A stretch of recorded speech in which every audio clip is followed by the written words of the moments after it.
समाजात एक अशी म्हण आहे की शिवसेनेची आढळसेना ही कुठेही आढळेना, अशी एक म्हण आहे.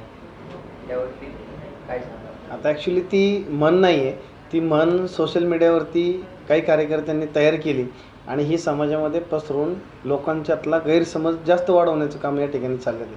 परंतु असा काही प्रकार नाही आहे. आज शिरूर तालुक्यात नव्हे तर या महाराष्ट्रामध्ये एकमेव खासदार असा आहेत की जे रात्री 12 नाही 1 वाजता तुम्ही फोन करा आणि याचं जर प्रत्यक्ष तुम्हाला स्वतः अनुभवायचं असेल तर तुम्ही रात्री 10च्या नंतर फोन करा आणि दादांनी जर फोन नाही उचलला किंवा त्याचा रिप्लाय नाही आला तर मला सांगा की संदीप कुटे साहेब तुम्ही मला बोलले होते परंतु असं नाही झालं, फोन उचलला. हे तुमचंच फीडबॅक मला येईल. राहिला विषय लोकांचं म्हणणे दादा दिसत नाही. आता दादांक काही एक ग्रामपंचायत आहे का? नाही. आज जवळजवळ 6 तालुके सांभाळायचे. 6 तालुक्यामध्ये गाव भेट दौरा जरी करायचा म्हटलं तरी 1 महिना जातो. मग मला सांगा तुम्ही त्याच्यासाठी दादांनी काय केले? रविवार शोधलेला आहे. रविवारी दादा सकाळी 8 वाजल्यापासून तर रात्री 12 वाजेपर्यंत जनतेचेच प्रश्न सोडवण्यासाठी लांडेवाडी या ठिकाणी असतात. मी त्या ठिकाणी प्रत्यक्षात 2-3 वेळा गेलो होतो. त्या ठिकाणी पाहिलं जनता दरबार भरल्यासारखा दरबार भरलेला असतो आणि प्रत्येकाचे ट्रान्सपरंट प्रश्न असतात. एकदम फेस टू फेस समोरासमोर दादा बसून त्याचं समाधानकारक उत्तर देऊनच त्याला तिथून परत पाठवून जातं. एवढंच नव्हे तर त्या ठिकाणी जेवणाची नाश्त्याची सगळी सुविधा केलेली असते. मग याच्यामध्ये कुठला राजकीय हेतू आहे का? एक सामाजिक बांधिलकी जपायची म्हणून हा एकमेव खासदार असा आहे की या ठिकाणी एवढं सगळं जपलं जातं. एकीकडे 15 वर्षाचा नेता आणि दुसरीकडे 15 वर्षाचा अभिनेता, तुल्यबळ आहे का? आता तुल्यबळाच्या बाबतीत जर विचार केला, नेता आणि अभिनेता याच्यामध्ये 2 डिफरंट आहे. नेता हा सर्वसामान्य कार्यकर्त्यांपर्यंत पोहोचलेला असतो, परंतु याउलट अभिनेत्याचा जर विचार केला तर सोशल मीडियावरती झळकलेला अभिनेता हे लोकांना पाहण्यासाठी उत्सुकता असते. आज जरी कुठं काही ठिकाणी गर्दी कमी जास्त वगैरे ह्या सगळ्या सोशल मीडियावरती कार्यकर्ते रोज पोस्ट करता येते, परंतु गर्दी जरी कमी असली जी लोकं आहेत ती दर्दी आहेत. त्यामुळे ती मतदान करत्या वेळेस 100% विचार करूनच धनुष्यबाणाला मतदान करतील हा आम्हाला आत्मविश्वास आहे. पण अमोल कोल्हे जे आहेत त्यांनी स्वराज्य रक्षक संभाजी या मालिकेतून संभाजी महाराजांचा खरा इतिहास पुढे आणला की जो वर्षानुवर्ष एका विशिष्ट प्रवर्गाने तो लोकांना माहिती करून नव्हता दिला. मग त्यामुळं सध्या त्यांना म्हणजे लहान मुलापासून म्हाताऱ्या माणसापर्यंत सगळे ओळखतात. मग त्यामुळं त्यांच्या सभेला जास्त गर्दी होती किंवा त्यांना बघण्यासाठी लोक येतात किंवा याचं पुढं मतात परिवर्तन होईल असं तुम्हाला वाटतंय का? कसं पत्रकार साहेब तुमचं म्हणणं एकदम बरोबर आहे. मी अमोल कोल्हे साहेबांचा रिस्पेक्ट करतो कारण त्यांनी खरोखर छत्रपती संभाजी महाराजांचा इतिहास सामान्य कार्यकर्त्यांपर्यंत पोहोचवला, नवे तळागाळापर्यंत पोहोचवला आणि हा लोकांना बऱ्यापैकी माहीत पडला. परंतु याचा अर्थ असा होतो का की लोकांना संभाजी महाराजच माहीत नव्हते? असं काही नव्हतं. लोकांना माहिती होतं, परंतु ते चित्रीकरणातून प्रकट केलं गेलं आणि त्या ठिकाणी सांगितलं गेलं लोकांना की संभाजी महाराज हे असे होते किंवा ही मालिकेची सिरियल अशाप्रमाणे चालू होती.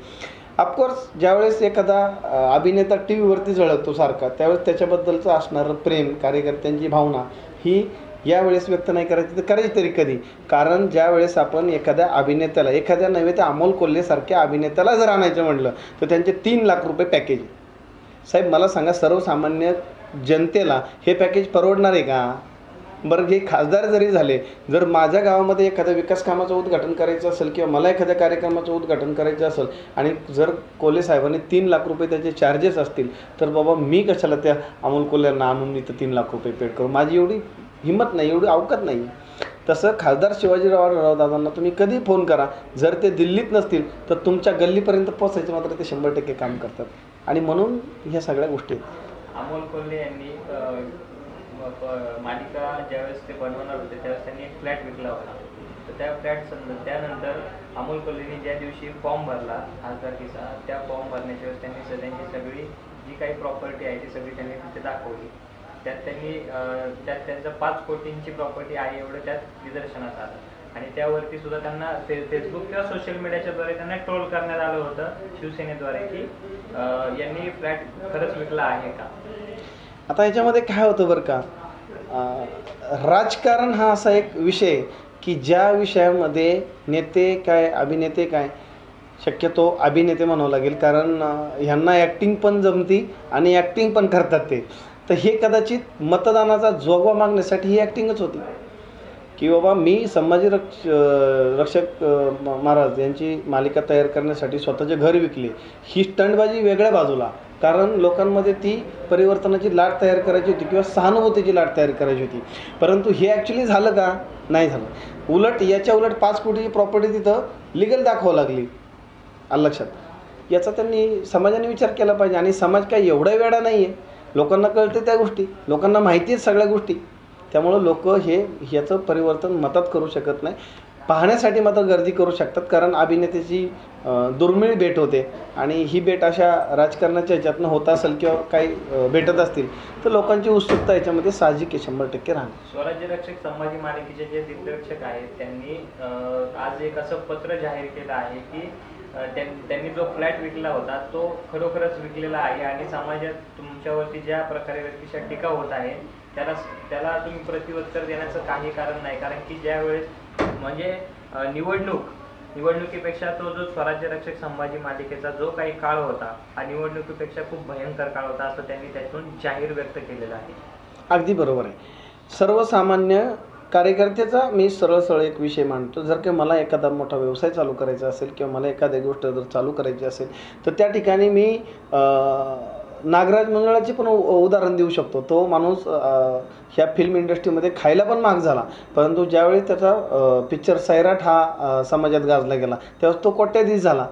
कदाचित कुणाचं इंटेन्शन काय असू शकतं, कुणाचं इंटेन्शन काय असू शकतो. व्यवसायासाठी पैसा लावणं किंवा प्रॉपर्टी विकणं हा काय गुन्हा नाही. माझी जर काही एखादी प्रॉपर्टी असेल आणि एखादा जर व्यवसाय मी करत असेल हा ठीक आहे, त्यातनं सामाजिक बांधिलकी ही मात्र जपलेली आहे. अमोल कोल्हे साहेबांनी ती गोष्ट केलेली आहे. परंतु प्रत्येकाचं इंटेन्शन वेगळं असतं. याच्यातनं जर भरपूर पैसा मिळाला तर हे त्याचं इंटेन्शन होतं. राष्ट्रवादीत अमोल कोल्हेंचा प्रवेश यामागं शिवसेनेने मालिका बंद करण्याचा निर्णय घेतला होता हे असू शकतं? मला तरी नाही वाटत. कारण माझ्या मिळालेल्या माहितीनुसार ज्यावेळेस अमोल कोल्हेंना संभाजी रक्षक मालिका चालू करायची होती त्यावेळेस ते दादांकडे गेले होते आणि दादांनी खऱ्या अर्थानं ह्या गोष्टीला दाद दिलेली की बाबा तुम्ही चालू करा म्हणून. हे मात्र तितकंच खरं. आपण जर पाहिलं असेल तर गेल्याही पंचवार्षिकला अमोल कोल्हे साहेबांची काय भाषणं होती सोशल मीडियावरती आपण ते पाहतोय ऑलरेडी. त्या सगळ्या गोष्टी आहेत. मग स्वार्थासाठी पक्ष बदलणं हे कदाचित ज्याचा त्याचा प्रश्न आहे, जे ते करू शकतो.